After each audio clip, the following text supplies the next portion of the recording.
নতুন কাপড় পরায়া বলছে জায়নামাজ দিছে, এবার বিছাও। কয়টার উপরে দাঁড়াও, পশ্চিম দিকে মুখ করে দাঁড়াইছে। পর্দার আড়াল থেকে হাত উঠায় আল্লাহকে বলছে, এই পর্যন্ত আমার দায়িত্ব ছিল, আমি আইনা মুসল্লায় খাড়া করায় দিছি, বাকি হেদায়েত আপনার দায়িত্ব, দিলে দিলেন, না দিলে না দিলেন। রব্বে কাবার কসম, আমি হাফিজ হুজুরের মুখ থেকে শুনছি, নাইলে আমি বলতাম না। চার তার কিসসা আমি বয়ান করি না, আমি হাফিজ হুজুরের মুখ থেকে আমার এই কানে শুনছি। হাফিজ হুজুরে চিনেন? কামরাঙ্গীর চর মাদ্রাসার হাফিজ হুজুরের মুখ থেকে শুনছি। মহিলা বলে একটা চিৎকার দিছে আর দিয়া বলছে, মালিক তওবা করে ফেললাম।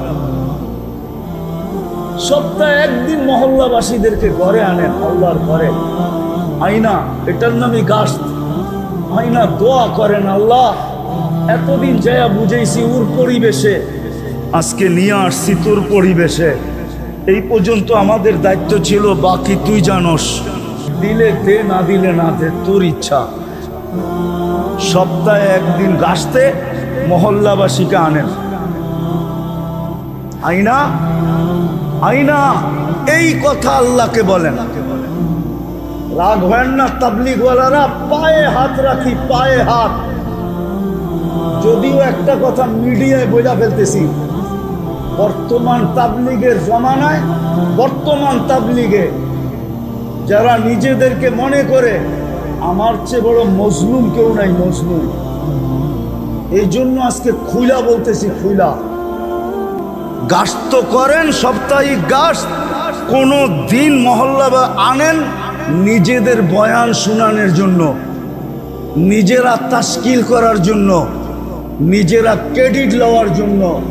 মসজিদে ঢুকায়া দিয়া একদিনও দোয়া করেন নাই, মালিক মহল্লাকে আনা তোর পরিবেশে আমাদের দায়িত্ব ছিল, না করব বয়ান, না করব কিছু, আমরা পরিবেশে ঢুকায়া দিছি, বাকি তোর দায়িত্ব। বলেন কাস্তের পরে কোন ব্যক্তি দাঁড়ায় এরকম দোয়া করছেন বৈশা? একজন হাত উঠায় বলেন করছেন কোনদিন? আল্লাহওয়ালারা শিখায়া গেছে। মহল্লাবাসীকে সপ্তাহে একদিন আল্লাহর ঘরে আইনা পিছের থেকে দোয়া করেন, আল্লাহ ডেলি যাইয়া ওর পরিবেশে পাও ধরছি, আজকে তোর পরিবেশে আইনা ছেড়া দিছি, তুই জানোস, তোর কাম জানে, হেদায়েত দিলে দে, না দিলে না দে, আমরা গেলাম। তারপরে কথা বলেন কিছু, দেখেন কি হয়। কয় কাম হইল? 4টা, ঠিক না? হ্যাঁ, কি 4টা হইল। এইবার 3 দিন আল্লাহর ঘরের পরিবেশে থাইকা, মাসে 3 দিন আল্লাহর ঘরের পরিবেশে থাইকা, নিজের এলাকার ভিতরেই, নিজের থানার ভিতরেই, নিজের ইউনিয়নের ভিতরেই আল্লাহর ঘরে 3 দিন থাইকা মানুষকে এই কথা বুঝান, এই 3 কথা বুঝান, তোমাকে বাঁচাও, ঘরকে বাঁচাও, পরিবেশকে বাঁচাও। এটা আমাদের সবচেয়ে বড় ফরজ। বাঁচাও, 3 দিন আল্লাহর ঘরে থাইকা বুঝান, আর আল্লাহর ঘরে আইসা দোয়া করেন। আমার দায়িত্ব বুঝানো ছিল, বুঝাইয়া দিছি। আমার দায়িত্ব বুঝানো ছিল, বুঝাইয়া দিছি, কিন্তু বাকিটা আমার দায়িত্ব না। বাকিটা কি? হেদায়েত দেওয়া, দিলে গাইথা দেওয়া, বুঝাইয়া দেওয়া, চলায়া দেওয়া আপনার দায়িত্ব। এই দোয়া করেন, পারবেন? হ্যাঁ, বুঝাইতে পারলাম? একটা পরিবেশ তৈরি হবে, করেন। এই মহল্লা আলাদেরকে বলতেছি, করেন, আমার কথা মাইনা করেন। মা বোনদেরকে বলেন ঘরে ঘরে করতে। প্রত্যেক আকেল বালেক পুরুষ নারীর উপরে এই 3টা দায়িত্ব জরুরি। নিজেকে বাঁচানো, ঘরকে বাঁচানো, পরিবেশকে বাঁচানো। এই জন্য আসেন শেষ জায়গায় চলে আসছি, আর কথা বাড়ায় লাভ নাই, অল্পতেই যথেষ্ট। আসেন এই মহল্লার যারা আছি, মাধবদীর যারা আছি, এই মহল্লার নাওয়ান আপনারা সবাই মাধবদীর তো।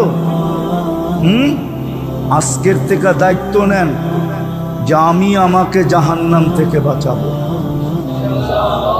পরিবারকে বাঁচাবো, আমার মাধবদীকে বাঁচাবো। এটার জন্য যতটুকু করতে হয়, যেইভাবে করতে হয় ওইভাবে করেন। আছে দুনিয়াতে প্রমাণ আছে। তাই বিপদ আসলে কি আমরা বেঁচে যাব? না, আপনি বেঁচে যাবেন। আমি আপনাদেরকে প্রমাণ দিতেছি। প্রথম সুনামি যখন আসে, তা আমি 3.5 মাস পরে ইন্দোনেশিয়া গেছি। তখনও উদ্ধার অভিযান চলতেছিল। আর আমি 8.5 ঘন্টার ফ্লাইট ছিল আমার। আমি জাকার্তা পড়ছি, 350 কিলোমিটার আমি এই 2 চোখে দেখছি। একটা বাড়িও দাঁড়ানো ছিল না, সব মিশানো ছিল। একটা বাড়িও ভালো পাই নাই। কিন্তু 350 কিলোমিটার ভিতরে একটা মসজিদও একটা সুতার দাগ পড়ে নাই, একটা মসজিদও কিছু হয় নাই। চলেন আরেকটা উদাহরণ দেই। আজ থেকে 10-12 বছর হবে, 2009 কি 10-এ হবে। তুর্কিতে একটা ভূমিকম্প আসছিল, একটা শহর ধসে গেছিল। আরে তুর্কিতে না, ইটালিতে একটা শহর ধসে গেছিল। ওই শহরে আমি গেছিলাম। ওই শহরে একটা মসজিদ ছিল, ওই মসজিদে আমি বয়ান করছি। পুরা শহর ধসে গেছে, কিন্তু ওই মসজিদ কিচ্ছু হয় নাই। আপনারা যদি শুরু করেন, তাহলে বিপদ আইলে আল্লাহ বাঁচায় দিবে। বিপদ আসলে কি করবে? বাঁচায় দিবে। আমি এতটুকু আপনাদেরকে বলবো, আমি 3 চিল্লা বলবো না, আমি এটা অভ্যস্ত না। আমি এতটুকু অবশ্যই বলবো যে মাধবদীর মানুষ আজকে 3টা দায়িত্ব বোঝেন, যেটা আপনার উপরে ফরজ। বাকি দূর দূর যায় পাও ধরা, দুনিয়ার এই কোণার থেকে ওই কোণায় যাওয়া, এটা আপনার উপরে ফরজ না।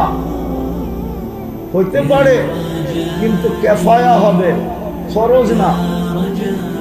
আপনার উপরে যেটা সবচেয়ে জরুরি ফরজ দায়িত্ব, সেটা হলো নিজেকে বাঁচাও, ঘরকে বাঁচাও, এলাকাকে বাঁচাও। আজকের এই মজমা যদি এই কথা, আমার কথা যদি বুঝা থাকে, আর এই মজমা যদি আজকে অঙ্গীকার করে যে আমরা ওই পর্যন্ত বসবো না, ওই পর্যন্ত বসবো না, ওই পর্যন্ত বসবো না, যতক্ষণ পর্যন্ত আমরা আমাদেরকে না বাঁচাইলাম, ঘরকে না বাঁচাইলাম, ঘরকে না বাঁচাইলাম, আমার মাধবদীকে না বাঁচাইলাম, ততক্ষণ পর্যন্ত আমি শান্তিতে বসবো না।